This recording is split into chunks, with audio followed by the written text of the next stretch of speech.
Welcome to The Next Journey, the adventure travel podcast with me, Andrew St Pierre White. I'm a prisoner of this hill. Hello and welcome to the adventure travel podcast, The Next Journey. I am Andrew St Pierre White. Good day to you. Welcome to the Next Adventure podcast. My special guest is all the way in California. And of course, I am in Western Australia in Perth. Hello, Chris Collard. How are you today? I'm great, Andrew. Thanks for having me on the show. My inspiration, I should introduce you to my audience. My inspiration of giving you a call and asking you to do this was really based on your LinkedIn picture, where you are kneeling down, holding a long lens under the belly of a Russian transport Tu-134, I think it was, aircraft, and in Antarctica. That's correct. That was why I thought I'd give you the call. Tell us about yourself. That was all smoke and mirrors, my friend. Yeah. All AI. That's the trouble nowadays. You don't know if it's real. Well, that was obviously real. Tell us about that particular. I mean, you're an adventure travel broadcaster, and you have a long and illustrious career. Unlike me, where I do most of my work for my own media, you do work for many media channels and are in high demand, I understand. Tell us about yourself and perhaps one or two of the most interesting journalistic encounters you've had in your long career. Andrew, I've been really, really lucky. I've actually been across like all 7 continents, but I left a 17-year job working with UPS to like jump off a bridge 20 something years ago. And I had no choice but to make it work because I really didn't have a parachute when I jumped off. So the Antarctica, to your question, it was part of the Expedition 7 project, which was driving the same Land Cruiser around the world.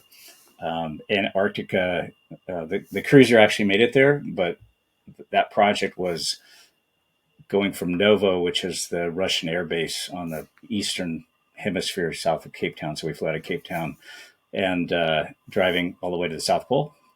The goal, if we made it to the South Pole in time, with enough time, because we had to get back to Novo, it was a double crossing. It was to the South Pole and back, or to the South Pole and the Ross Ice Shelf and back. But if we had enough time, we were going to do the whole thing. But there was only one flight off the continent. And we had to be on it. So it was really kind of a push once we were decided. It's like, okay, we're going to shoot for the Ross Ice Shelf.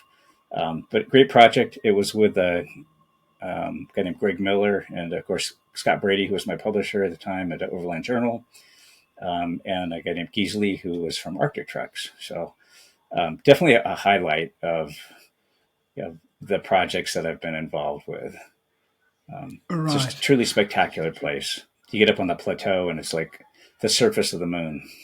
Did you do the full circuit with Expedition 7 or just that section?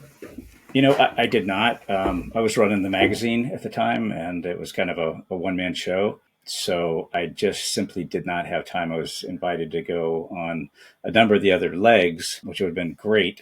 I had traveled on a lot of those places already, but it was more of just bandwidth and, my commitment to, I took almost a month to do the Antarctica leg. And, so you know how it is. You got 130 pages you got to fill. And so that was my target when they started the project. The Africa, they went through Southern Africa, and I've spent quite a bit of time in Southern Africa. I've been to Australia 10 or more times and done most of all the sections that they were going to do.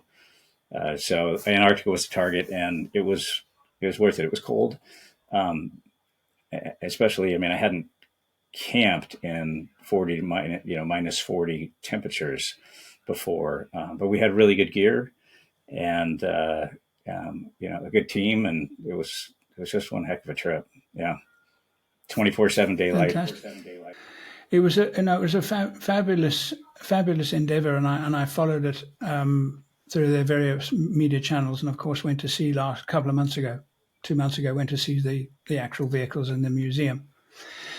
Tell me about your expedition travel and racing history. You've done a lot of work with the Badger events. Tell me about that. Yeah, I have. When I started, Andrew, with my what I call rookie journalism, I started covering events, and I realized, like, okay, there's some really cool stuff going on around the world. I've seen some of it, in the magazines, and I need to go cover it. So my first one was the Outback Challenge in your neck of the woods out in Broken Hill.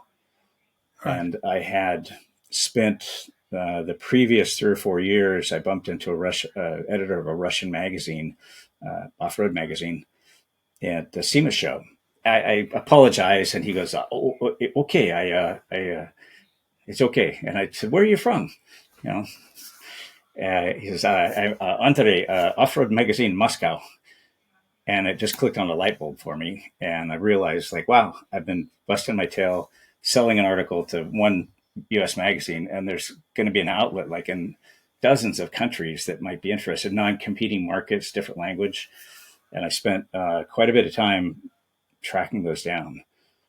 So by the time I hit my first event in Australia, I was able to get it out to 7 or 8 international publications. And that kind of helped springboard me to the next one. Like when I contacted the next event promoter, and they don't know who you are, I was like, hey, how you doing? I'm Chris. This is kind of what I do. I'd love to attend your event. So it kind of snowballed after that. It was a super exciting time for me. Right. And how long ago was it that you left Overland Journal? Technically, it was 2018. When I met you at the BFG KM3 launch, were you with them, or had you just left? I'm trying to remember what year that was. 2019, 2018. 18. Yeah. I was on my way out. It was just kind of a slow separation. So I was a contract editor. I actually met Scott Brady, who's the publisher. I had done a 3-part series on Mexico around 2002 or 2003. And he was a subscriber to the magazine. I guess he wrote the editor, if I remember correctly. He wrote the editor, and the editor forwarded it to me. And it was just like, hey, that was an awesome thing. And so I called the guy. I didn't know who it was. I just thought it'd be nice to call the guy.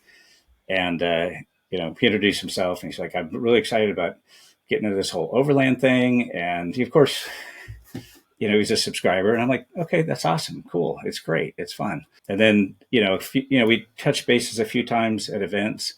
And he called me in 2005 and he said, hey, I'm starting this thing called Expedition Portal. And I was like, great, that's awesome. A couple of years later, he called again, ran into him at the SEMA show, and I think, and he's like, hey, I'm starting this magazine. It's going to be really cool. And this was right at the time that the U.S. magazines, it was Prime Media, I think, had been sold, and they just canceled about 10 labels, 10 books, and fired a bunch of people. And I was like, it's a pretty tough time for a magazine, buddy. And he's like, that's okay. It's going to be completely different. And I'm like, awesome. And he said, can you send me $60 for a subscription? And I was like, sure. And then I had done a couple articles for him.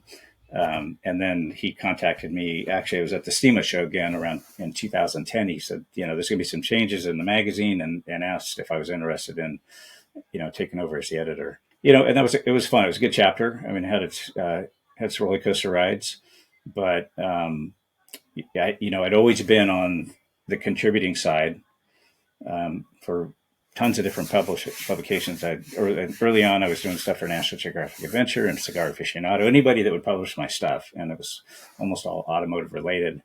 So what I told him, I was like, I would do a lot of commercial photography, and I mean, I'll be a contract editor, but I didn't want to be a W-2, because when you're W-2, they own everything you do. And I've always maintained that if I shoot it, I own it, or if I write it, I own it. But it was good. Yeah, that was I loved working with the contributors, and some of them were so inspiring. And some of these folks that have been traveling for years, and I would bump into them or find out about them, and I'm like, hey, you got to write something for me. I mean, you're legitimate, real deal. I use the word expedition extremely lightly because I think it's way overused in this world. But these guys were legit. They're crossing all parts of Africa, East Africa, the DRC, the Congo, the darkest areas of the world. And I'm like Dan Greck, who you probably know.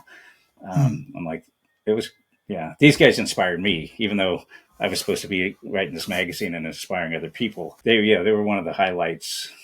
Right. How have you seen the overlanding scene change in terms of the journalistic work that you're doing and overall? Because obviously it's grown, the market has grown massively, particularly in the US.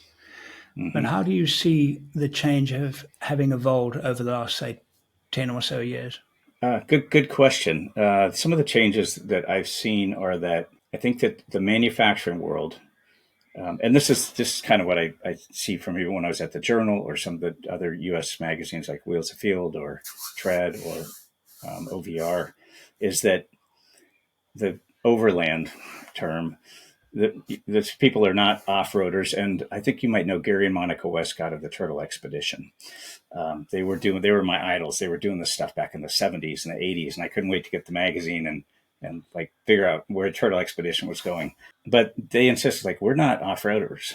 They've been all over the world, but it's like, we're not off-roaders. We're just like adventuring and going places, and we have four-wheel drive is the way that we do it. And from the manufacturing industry side, the idea of, say, overlanding, it hits a much broader demographic, much broader interest base, because it not only covers a lot of people that consider themselves four-wheelers, but it also covers people that, might be, you name it. In the States, I would say in the Sierra Club, which is kind of an anti-access group, but it's like all of them have four-wheel drives, and they're all getting rooftop tents, and it's a huge organization. So from a marketing standpoint, I think it's been pretty amazing because so many people, it's aspirational. The idea of, heading off across the Nevada desert or across the Australian outback, with, I would say, a map and a compass, but now they sort out like logistical plans and tactical plans and all kinds of stuff like that. Tactical meal plans. That's my favorite.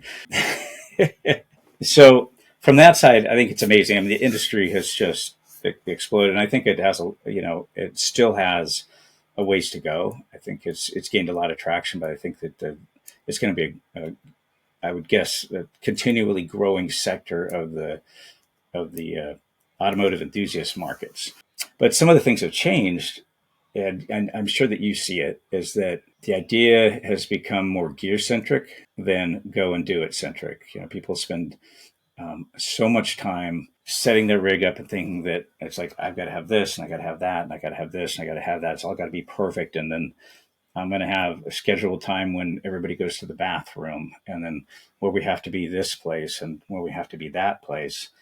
And I think it's lost some of what I have always felt is, you can call it overlanding now, but, just the sense of adventure, which is when you come to the fork in the road, take it left or right, it doesn't matter. Or if you're in a little village in, South Luangwa in Zambia, and somebody says, oh, you should go see this waterfall, to have the mental flexibility to say, I should go do that. I want to go down to Lake Kariba. I heard that there's like a guy down there with a boat that will take you fishing, in a dugout canoe. So I think it's lost a little bit of that spontaneity with a lot of people. The way I agree with you, and I think one of the problems is that there are so many people that spend so little time and have so little time to actually do trips that they live almost vicariously by buying kit, by planning and planning and replanning and replanning and replanning, and feel as if they're actually doing overlanding. It gives them a certain sense of accomplishment,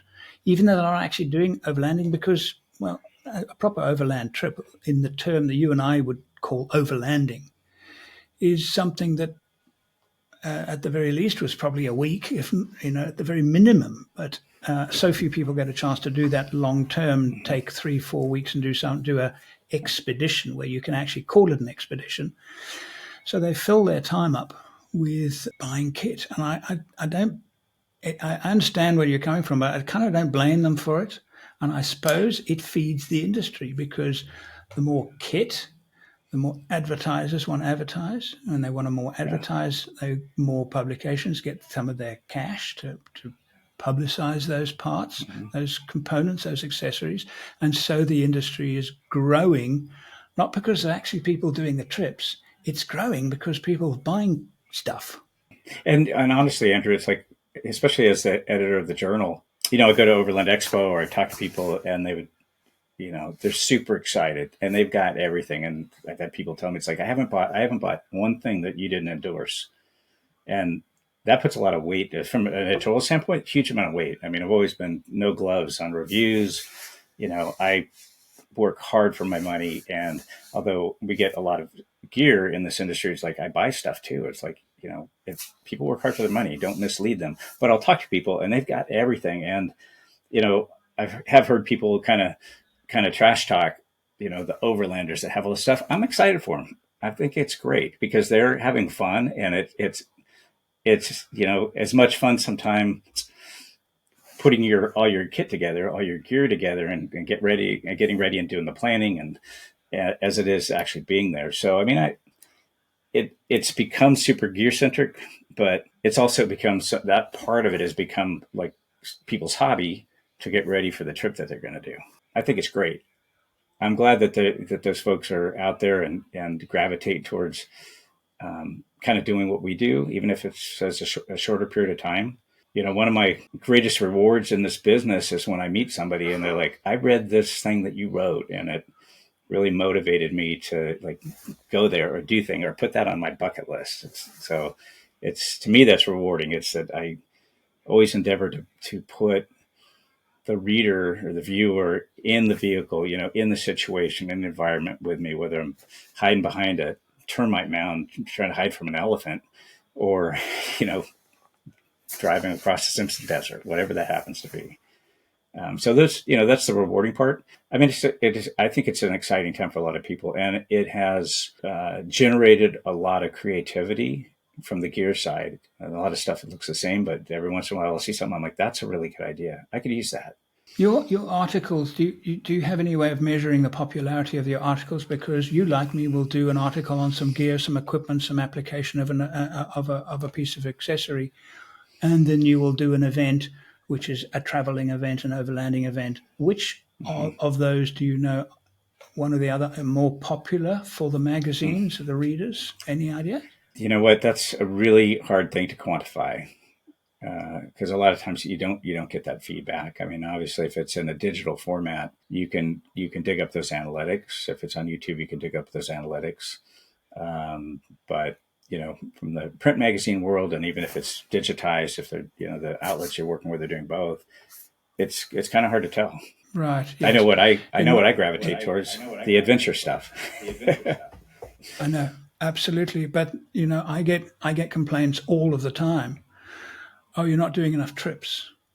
And I say to them, I've just done 3. I don't understand what you're talking about. And it turns out of course, they're on YouTube. So YouTube says, oh, the algorithm says, you like the kit stuff. So we'll send you more kit stuff. When Andrew does something in the wilderness, well, we might not necessarily show that to you because we know you like the kit stuff. And I have to say to them, are you watching all of the videos or some of the videos? And generally, people are more interested in kit than trips, and I'm not sure why. But that is, if I look at pure demographic, if I do a vehicle build over a year, and I'll do say 15 videos, I'll have within 6 months I'll have 1 million views.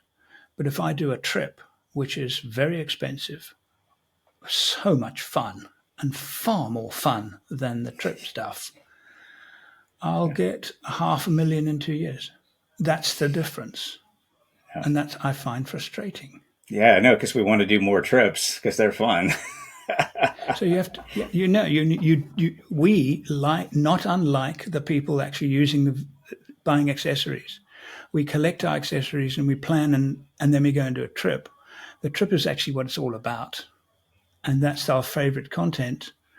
But at the same time, to feed that content, we do the kit stuff. and we keep all the accessory manufacturers happy. And you're absolutely right. Dollars are hard won.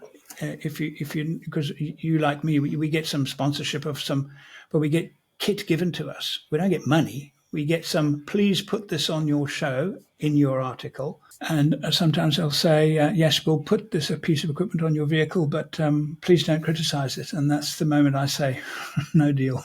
That's no deal, boy. I'll pay. I'll buy. I appreciate that. I think you're the same, and your articles are fairly, not overly critical, but they don't appear to be pandering. I appreciate you saying that, Andrew. I mean, that's a huge, as you know, that's a huge issue in our industry, is that, advertisers say, whether it's digital or if it's print, they're going to get ink or real estate in the magazine, or they're going to get promised a cover. I mean, I had a conversation with somebody recently that was asking me if I would review a product, and, said that they were really hoping, actually they wanted me to do a product in a test. And they were hoping that they would come out on top of that test and maybe get a cover. And I honestly had said, you got the wrong guy. That's not how I work. I've done tons of gear tests. Very fairly industry standard gear tests, whether it's LED lights. Had a friend that his business was creating surgical and cardio headlamps. So it's like, let me use their whole lab to test LED headlights, and then flashlights, and then headlamps. So it's like, these are like, people, in the industry would look at that and they're like, holy crap, you cannot argue with the data. I just tested solar panels. I went to Merlin Labs in San Jose, California, with 7 different manufacturers' products, and Merlin's were in there as well, but they let me use their lab, and whatever goes into the test goes in, and whatever the results are, that's just the way they are. So it's can be unpopular with advertisers, but it's like you got to hold your own, and you got to maintain your ethics, whatever those ethics are. But that's not to say, it's like, if you've got products you love, whether you love a particular brand of tire or winch, and you have a partnership with those folks, I don't call them sponsorships. I call them partnerships, because sponsors getting something for nothing, and in my opinion, this business is like, there's nothing is free. And that's the wonderful thing about this business, that in partnerships, it's a win-win. It's a business relationship, whether it's written or unwritten. But if you get somebody that you work with that you get product from, you can even get financing from them. You just have to be very careful that you don't find yourself compromising your standards or the ethics of the of editorial by pumping somebody up that, shouldn't be, because they're giving you stuff. It's one of the things I appreciate about the videos that you do. It seems to me, at least, like you just pull off the gloves and you say what you feel. And there aren't that many people out there that will do that. They might say things like, Chevy's great, Ford stock, Toyotas are on top of the world, just so they can build arguments within the viewer base. But just if it's bare bones opinion, sometimes that's it's an interesting world we live in, because we're accused, because I'll do a build and it's a lot of money. The accessory investors collectively invest a great deal of money, and there's a lot of money in value. I don't see a cent of it, but I do own it. So some of the audience will say, well, you were given it. Of course, you're going to say good things about it. And I have to kind of say, whoa. I asked for it for a reason, for a very good reason. Either I was really interested in it and I wanted to review it. And if I stick it on my car and I don't leave it there, well, you'll know why. Or I'll share with you whatever happens. And aren't I lucky? I get to keep it. But I pick it. I'm very, very fussy. And I'm offered things, and I'm sure you are all the time, offered things for a build. Please fit our awning. Please fit our this. Please fit our that. Because they know it's big bucks in their hands, because they sell a lot of it. And I don't consider these endorsements, because I've been offered ambassadorships on several brands. And I said, no, I'm the only thing I'm an ambassador to is to the West Australia Parks Foundation, which is a non-profit environmental things. There's no money in it. It's supporting environmental causes, not supporting the sale of a roof rack. So I've had to just say, thanks, I really appreciate it, but no thanks. But I'm not even using your XY anyway. Why are you contacting me? So it's an interesting world we live in. We've got to be polite, but at the same time, a little bit picky, I feel. No, and I 100% agree with all of that. It's interesting because when I left Overland Journal, BF Goodrich reached out to me and asked me if I would be a, brand ambassador. That's part of why we met in Melbourne for the KM3 launch. But when they did that, I told them, I said, I'm an editor, I'm a journalist. I'm going to be writing about all types of products and other companies' tires. And they said, we know that, Chris. We've already talked about it. We would like you to, wear our hat. And it was easy for me because honestly, my first set of tires was around 1981. BF Goodrich tires was 1981 on a Dodge Challenger, my high school car. And I was like, man, I'm going to get those TA radials because those are like the baddest tires out there on Krager wheels. I was like the hot ticket for a high school kid. That's an interesting so that was thing. easy. That was easy. Was that a paid ambassadorship? I'm curious because BF Goodrich, I was it's the only other company that I've actually been an ambassador to, and that was for BF Goodrich. And we had a 3-year contract, and I think I got some new management. But soon after the launch, they actually, I don't know if fired me is the right word, but they said, no, we're changing our, I don't want to point fingers and accuse them of anything, but they're just saying we're changing the way we do things. And that's what they said. So I have to accept that as on face value. But I thought that perhaps they got so ticked off with me because I had some problems crossing the Simpson with a 285 75 on the troop carrier, which is a bit too wide for the troop carrier because of its body, the body shape and things. And so on the yumps, when going through that very, very rough, you've crossed the Simpson, you know how those things where you try and moderate the speed, try and keep the speed low, but you've got to keep it going to get up and down. And you just try and find a nice balance. And every now and again, that my right back wheel, I could hear it going on the bodywork because it was this much wider than any other tire it had. They only had the 285 75s for me.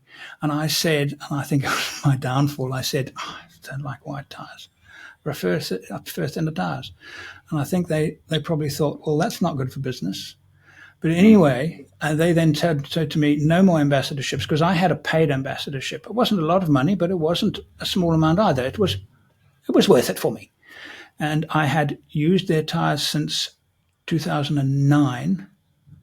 And I had 2009, not a single puncture until I was with Paul Marsh in 2014. And I'd done a lot of trips with the KO2, the KMs, mostly the KO2s. And I loved those tires. They were fantastic tires, absolutely brilliant, incredibly reliable, not great in mud, very good in sand, general purpose gravel road, really good grip, traction, and tough. So I liked them a lot. And I did a video, I remember saying only one puncture in, I don't know how many thousand kilometers it was, but anyway, it was good publicity for them. And we had a very good relationship because it was a damn good product. And I was a bit disappointed when they pulled out because I had to go find another product that I liked. I've now got one that I like as much, but it's not a sponsorship. They say to me, how many tires would you like, Andrew? We'll sort you out. And that's the end of the deal. And they're the Falcons, and I like them, and they're suiting me well. But since those early days of those BF Goodriches, they were so much better than anything else. Now I'm not so sure because other tire manufacturers have got better and better and better. So there are some other tires that I think are probably as good as the KO2s. It's a great tire. And to answer your question, it wasn't a paid ambassadorship. They have different levels. They have their performance team, which are the racers, the Rob McCachrans, those bikes, and then they have the other level, which is just brand ambassador. So it was product only. So it wasn't like a huge thing. And if it makes you feel any better, I got fired as well. They recently had a new handler for their ambassadors and social media, and she seems to think that, I don't know, I look at some of the people that they've got on there now and I'm like, okay, so there's 1 million viewers, but they're just a bunch of knuckle draggers, looking for a cute girl. So I don't know. Myself, I mean, Um, Charlene Bauer, who is the Ladies Off-Road Network person that just kills it on the media side. And she's a super, always been a fan of BF Goodrich, still drives a BF Goodrich flag. You know, her Jeep is wrapped BF Goodrich. But apparently she was let go too. And other, you know, Dell Albright, a friend of mine, Off-Road Hall of Fame guy, he was dropped as well. So that, you know, I guess it comes and goes. Yeah, the ambassadorship is an interesting thing. I think it's okay. It's just that if it's with a product, a company that you already know that you love, you're not going to change your opinion on that product or the brand because you're now an ambassador. It's like, it's just stuff that's like you spent your own hard money buying it before, and now it's like, it's great. I can, you know, wear the hat and get a few sets of free tires. Let's talk about some of the most exciting and adventurous and scary moments in your expedition. Can I use the word expedition? I know that you're careful about using the word expedition. I'm talking about proper expedition. Maybe you should qualify the word expedition. Start with that. What's your definition of the word expedition? Interesting. I don't think anybody's asked me about my definition of the word expedition. I would say it's like the Antarctica thing for sure.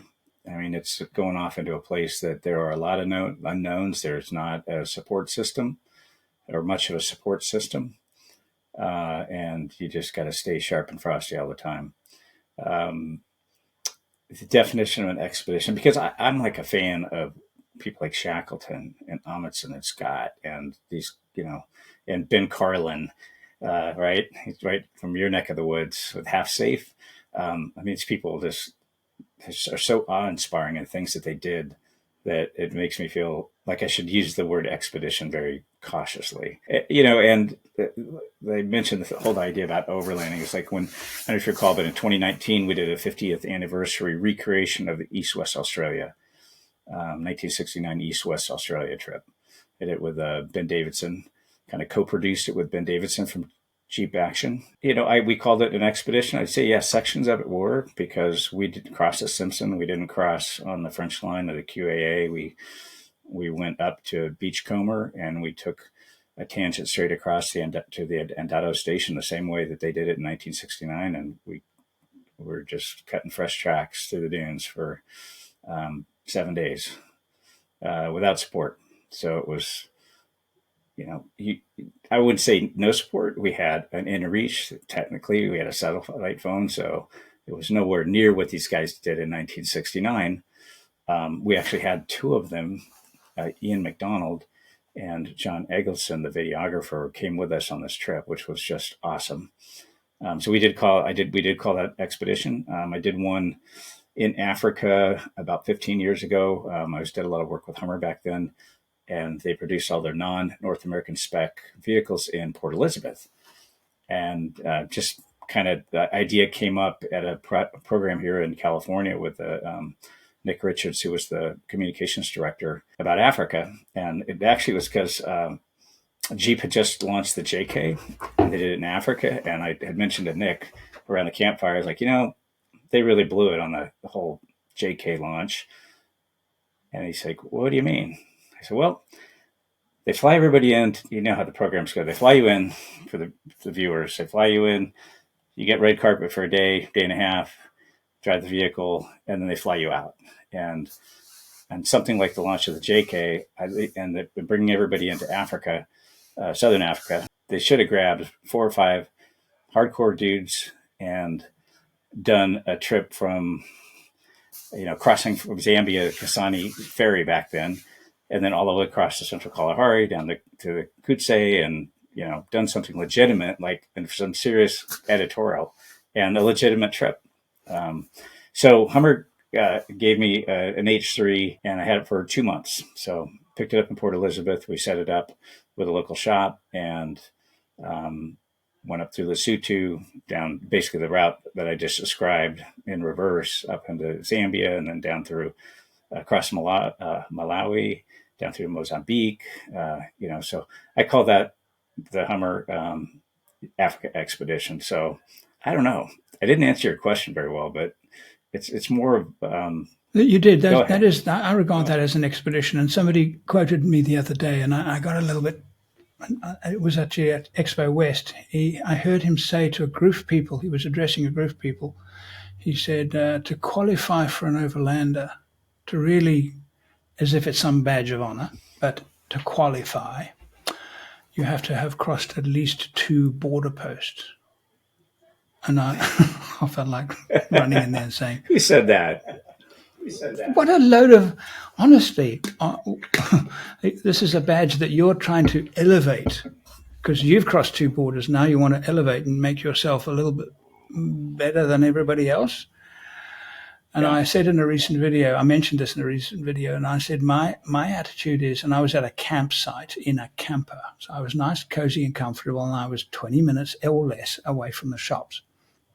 And I said, anybody who's trying to do more than this, in other words, getting away from the comforts of having a town close, a shop close, and communications easy and close, trying to get away from that, and trying to get off the main track where caravans can access. So you now are self-sufficient in a compact, not necessarily, but certainly an agile vehicle that you can take away from the tar roads and the city streets and find new places and look for, solitude. You're an overlander. You just that desire. You're an overlander. Sure. What do you think of that? Do you think that's apt? I don't think that I've heard similar definitions of it's not a trip until somebody breaks down and until there's something that actually happens that's bad, or you get shanghaied in Zambia by rogue immigration officers. Yeah, I did that. But again, I think it's a mentality. It's like, I love going to Mexico. I love traveling in Baja.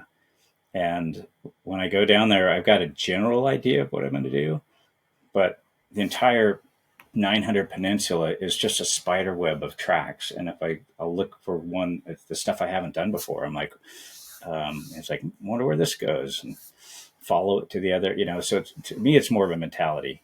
It's like you've got your vehicle, you've got the stuff that you need, but the overland side is more, as I mentioned earlier, it's like when you come to the fork in the road, you take it. And if you talk to a local at a fish taco stand, and he's like, the pescaderos down on this beach, they have clams. They have almeja today. So clams. It's like, let's go down and buy some fresh clams from the fishermen. And it's just spontaneity. It's not about raised air intakes.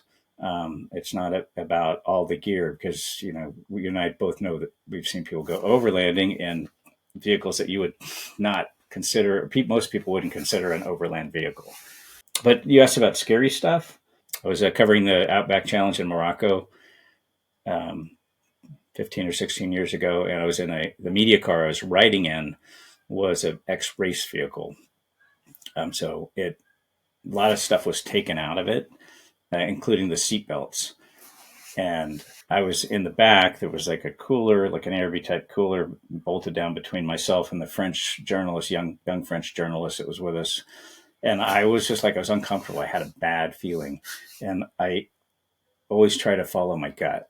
And so I had asked him, I was like, you know what, I'd like to get out of this vehicle and get into, another car. I mean, they had some regular SUV type vehicles because there's no seatbelts. And the French Moroccan dude that was driving was like, it's fine. It'll be okay. And I kind of pushed the subject. He's around the bivouac, tell everybody about the American. The American needs a seatbelt. Blah, blah, blah, blah, blah. Well, the next night, we're heading down some windy dirt road with cliffs on one side and mountains on the other, and then sand dunes. And I'm just got a bad feeling. I'm holding onto the handle up here and just watching over the driver's, shoulder out the headlights. And suddenly it's like car just heads off the road. And I didn't hear what he said. I found out later that he said, no steering. And Tyra, a rod end broke. We hit an embankment and we barrel rolled 2.5 times down the road. It was violent and scary. We all survived. Nobody got thrown out. My whole left side got torn up pretty good because we went over like that. So it's my side down first. But that was scary. Yeah. Wow. Yeah, there've been a few others. That's nasty. Yeah. Moroccan hospitals, you don't want to be in them. They're very third world. No. It reminds me of a story in Swaziland, the launch of the Land Cruiser 100. They supply Toyota supply a representative with two journalists. I'm driving, enjoying the car. The chap with us is a guy called Appie Reneker. He was a rally driver. After an hour or so, he said, do you mind if I drive? I haven't even driven it yet. And I said, absolutely not. Please drive. Being a rally driver, I thought, well, I'm going to keep an eye on how he drives and just suck it all up. We had another journo in the back, don't remember his name, who refused to put on a seatbelt. And Appie turned to him and said, please put on your seatbelt. I'm going to drive quite fast. I need you to put on a seatbelt.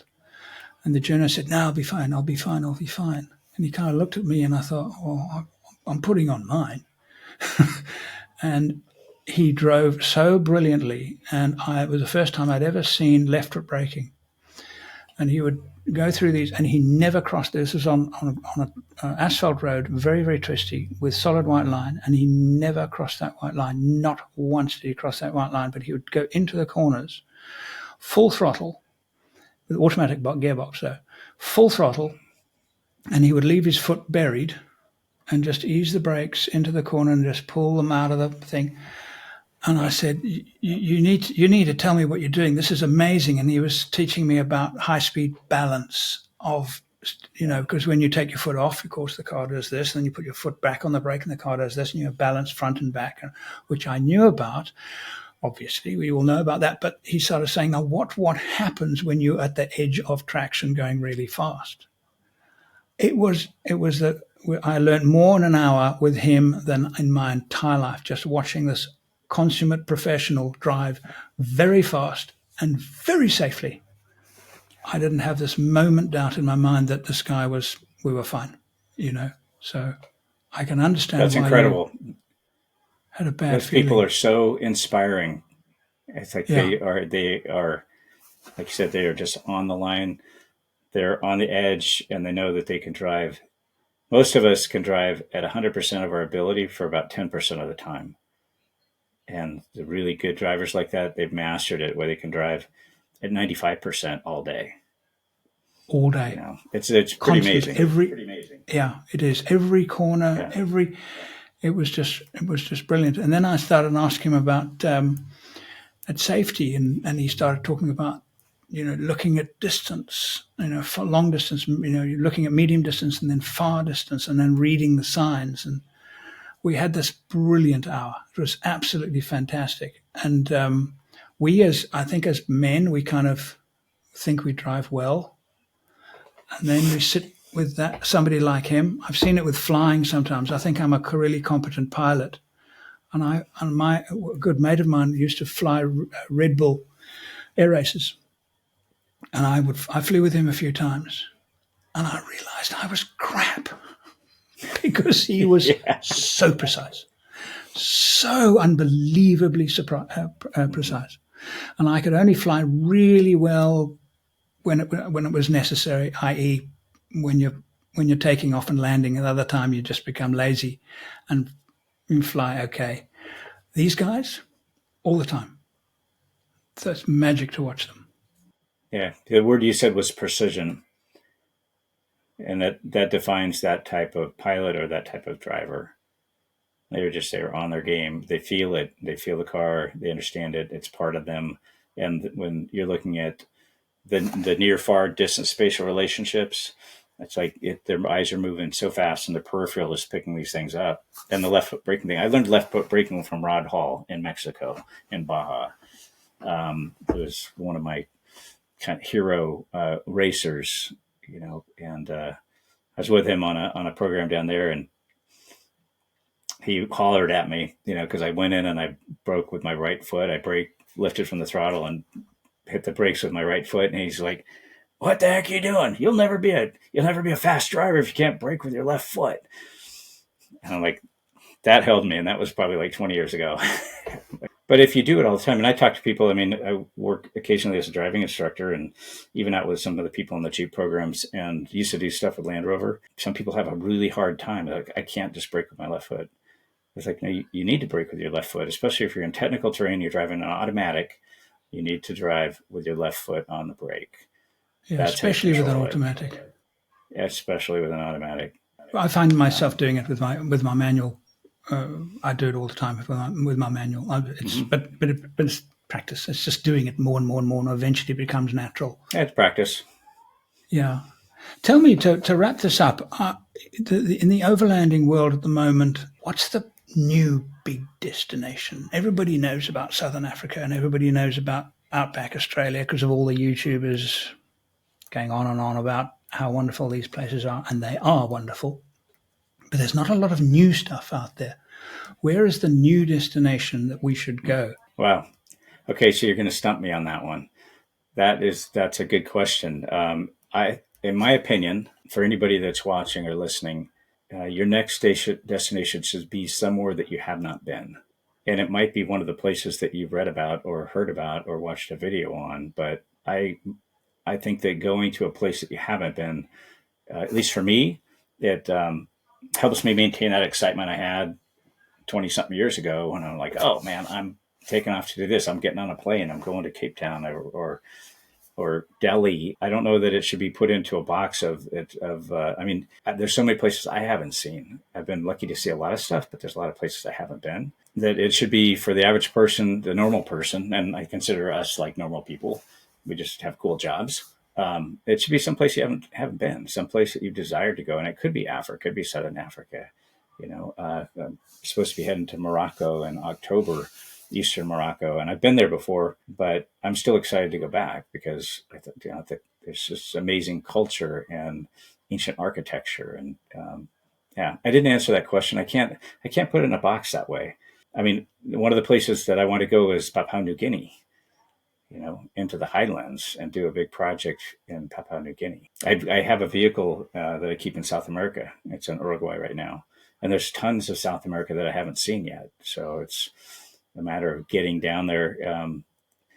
But back to your question, I think that for most people, it's going to go back to what we started talking about earlier. It's like, how much time do you have? I have had people tell me, it's like, oh, we're going to Australia. And I'm like, that's awesome. And then they say, we're going to New Zealand too.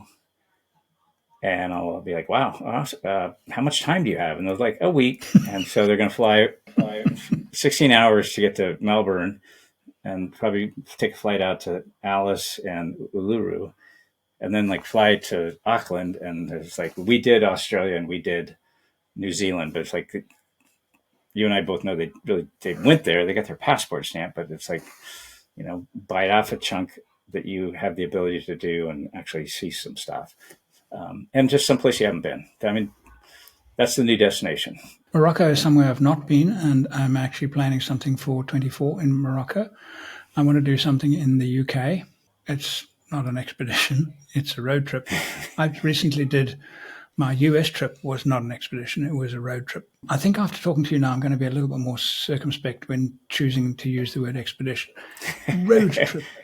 We were in a camper van, and we had a fantastic time, and I made a couple of videos, and it was a road trip. But what I also did is I did an overlanding boat trip. Now, an overland boat, a friend of mine who's built it, he was building the boat, and all the people helping him build it, what are you using it for? Well, we're using it for overlanding. And they're like, what? Are you out of your mind? No. See, there are places to go that you can't get to overland, but you can with a boat. So we use a boat. Our boat is our four-wheel drive. We're still getting to those outback remote places, but we have to use a boat. We don't have any choice but to use a boat. And since he started building this, and we did a short trip down in Lake Powell, it was absolutely brilliant. Speaking to some people in Australia, and there are Australians that do this too. They'll take their boat and go out for a week, pack it full of beers and fishing rods, and go and explore the northern part of the Kimberley. I've been to the Kimberley by car, but by boat, you just see it in a completely different way. And actually, I would say boat's probably better. A better way of being isolated, a better way of seeing those incredible scenes of the Kimberley is by boat. So he started this new thing called overland boating. I hope he starts a YouTube channel. Forex boating or whatever. Yeah, I know. Yeah, it's it. It was really good. Well, before it's funny. The subject just came up on something I read on a post. It was about overlanding and what it means, and the last 20 years or something. And I had to jump in. Actually, it was written by a friend of mine. And I on the side, I just sent a note. It's like, overlanding has been around since centuries before Marco Polo, because you either went oversea or you went overland. And there was a defined difference based on the insurance needs, like Lloyd's of London and that type of thing. It's like where, they were insuring this boat to come around the Cape and carry spice back from the Spice Islands, or they traveling the Silk Road, so the term's been around for so long. I mean, it's really, obviously it's come to kind of the mainstream lexicon, but the term has been there forever. But speaking of your boat thing, that's actually one of my upcoming things. I've sailed since I was in college, 16-foot Hobie, and drug it all the way up and down the coast of California and into Mexico. And my wife and I have a small sailboat, and but a bigger sailboat is on the horizon. So I'll be doing some boat overlanding, right? Overland boating. And then you might not hear from me because I may take off for 6 months or a year. Yeah. I think it's fresh new material for magazine writing and articles, actually, the whole overland boating idea. It's not for fishing, you see, because all these people building the boat are saying, well, don't you go fishing? And he said, well, I have fished, I know how to fish, and I do occasionally fish, but that's not why I'm building the boat. I'm building it to go overland, exploring. So it's an exploring boat. Yeah. And there's so much to see. Same problems. You have to deal with weather, even more than you do with overlanding, obviously. But weather, range, fuel points, return agendas, and obviously tides and other things that go with traveling in water. But there's so much similar. And we were completely cut off, but we did have cell phone signal, so you can get cell phone signal all over Lake Powell. And I was kind of hoping to get a dead signal. And actually, it turned out we did have a dead signal, but only because we were in a really shallow, very, very narrow gorge. But it was so nice just doing it in such a different way, and actually waking up in the morning being surrounded by fish. 10,000 fish surrounding us in this little part of the lake that nobody goes to. It was brilliant.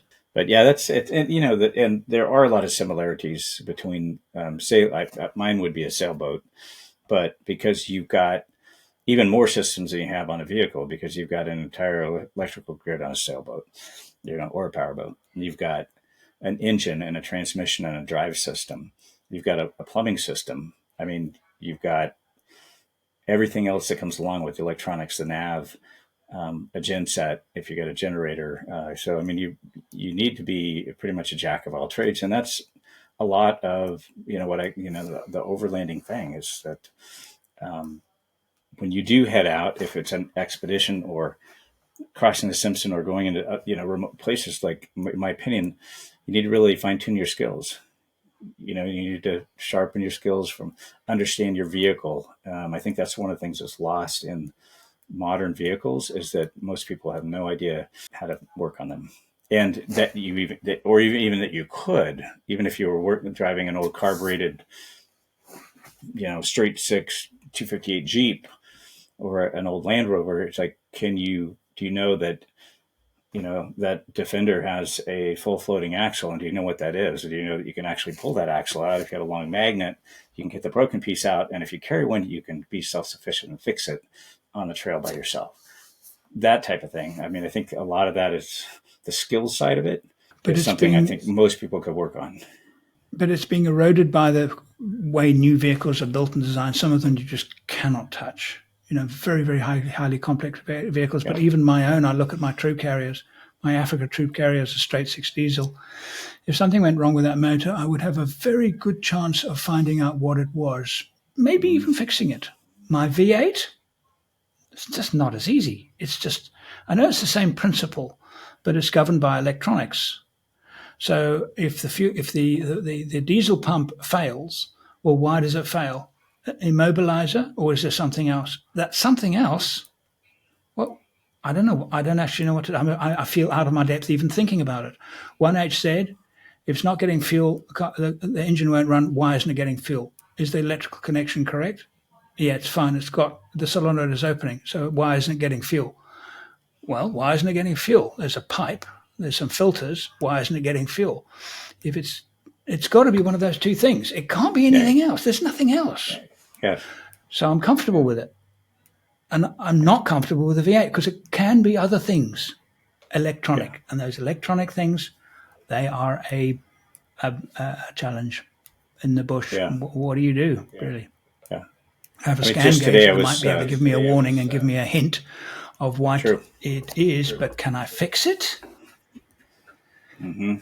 Maybe not. I don't know. Yeah, electronics are a bugger. Especially when you've got, like I was just analyzing, diagnosing a battery indicator light on the dash of my wife's vehicle. And, checked it. Okay, it doesn't seem that the alternator is putting out voltage, but there are like 5 other things that could cause that to happen as well. Like if a 7.5 amp fuse that runs the IM1 fuse, which sends a signal to the ignition, which sends a signal to the ECM, which sends a signal back to the alternator to make a charge. It's like, it's not like the old days, especially in an old diesel. You got one wire and you got fuel. And it's impossible to know everything. It's impossible unless you're actually, that's your job, to know your vehicle so well that no matter what happens to it, you can fix it with a new vehicle, with any modern vehicle. Yeah. Older vehicles, yes. Modern vehicles, no. And we have to just live with that and hope for reliable vehicles and maybe just mitigate the risk. But I've just done a solo trip through WA with my troop carrier, and honestly, if I had a major engine failure, I would be stranded. I would have to pick up the sat phone and say, I need help. Mm-hmm. I had a suspension issue. It wasn't a problem. I sorted it. It took me an hour and a half, and I sorted my suspension issue. It was the corrugations were car braking type corrugations, and they did actually cause some damage. And I sorted it on the track because there's no electronics, there's nothing. It's just pieces of steel, and you just climb underneath and you go, yeah, that's not right. And then you get some spanners out and you sort it. Not with these highly electronic suspensions. Yeah. I personally I would be challenged with having a vehicle like that. And I've driven a number of them. But, as far as like the new, this is where I came from. I have a 2002 Toyota Tacoma, which is like an American version similar to the Hilux. And it has a fuel-injected V6. I was paranoid going to that fuel-injected motor because I'm like, if this thing dies, if the computer dies, I can't work on it. I do now realize that I have a much easier time diagnosing issues and that it's been incredibly reliable. I mean, I've got 305,000 miles on it, and it's been to Mexico dozens and dozens of times, and all the way up and down the East Coast of America, and I've learned to trust it. And I think that's the thing, is that any of the new vehicles is, until you get to that point, it could leave me stranded someday, but if the computer died. But I've also learned how to work on just about everything on the vehicle. I just think it's important. I think that the skill side of it, I do a skills article or a column for one of the magazines, and I did one on air pressure. The big controversy of how much air you should air down to, and I basically, at the end of this long dissertation on air pressure, I'm like, you gotta experiment. There is no one right air pressure because of all the the weight, the size of the vehicle, the aspect ratio, the rim diameter, the type of sand. There's 50 different types. Yeah, absolutely. And the sidewall, how stiff is the sidewall? It even down to, what is it looking like? And I tend to do that now. I go, what's it looking like? Yeah, it's got it's nice and flat. It's not too flat. It's got it should be good. Let's see. And sometimes, not as low as I thought it would need it to be. But you got to do it to test it. But I think a lot of people just want that starter. They want to kind of say, okay, there are too many opinions. I need something scientific. Yeah. And I can understand that. But at the end of the day, it'll be their own judgment call. It is, and that was my suggestion. I'd say go down to, depending on the terrain, go down to, say, 50% of your street pressure, see how it feels, look at the sidewall bulge, see what kind of deformation you've got, and then take it down a little bit more, until, depending on the terrain. Like I was, there is no right number. I was on a guided trip on the Sierra Trek, which is a Fordyce trail here in Northern California. So in the morning, I've got like 50 participants, and I've got a crew of about 10. And I make sure I just tell everybody, air down, pick your pressure, air down. But then usually at about 11 o'clock is that we leave at sunrise. So it's early. And about 11 o'clock in the morning, it's getting pretty warm up there. And I get on the radio, I'm like, all right, I want everybody to get out and check your air pressure. And inevitably, because when I check, I can feel it when my tires go from like 6 pounds to 9. I'm running beadlocks and big tires. And I'm like, I can feel it. Just start bouncing off of stuff instead of the tire just marshmallowing into an obstacle. And sure enough, people get out and they're just like, holy crud, I had no idea. I aired down to 12 pounds and then I was at 15. That's, temperature, volume, and pressure. They're all interrelated. So as the temperature goes up, you get a constant pressure, or a constant volume, you're going to have an increased pressure. So just little stuff like that. Chris, where can people find your work and contact you if they're looking for any magazines, publications out there, looking for articles? Where can they contact you? So I'm embarrassed to say this, Andrew, but I have a website that I haven't touched in probably 13 years. It's horrible. People say that they find it, and I'm like, oh gosh. I'm like, it really needs to be updated. My website is adventurearchitects.com. And that's my email too, chris@adventurearchitects.com. I'd brag about it's on my to-do list to recreate a new website and kind of update it with things I've done in the last 13 or 14 years. I do, I work with Australia 4x4, have for about, almost 20 years now. Also been at Jeep Action Magazine in Australia, all the U.S. publications, really people can kind of Google Chris Collard and they'll either get a kickboxer or they'll find me, or a doctor in England. All right. Fantastic. Those of you listening and watching, I will put Chris's details in the description in the video stroke podcast feed so you can find him. Chris, it's been a pleasure. It's been really good to catch up. Thank you very much for your time. Yeah, awesome. No, I appreciate that you reaching out to me, and this is super fun. I hope we didn't bore any of your listeners too much. They can, now that they know how to get a hold of me, they can throw a digital tomato.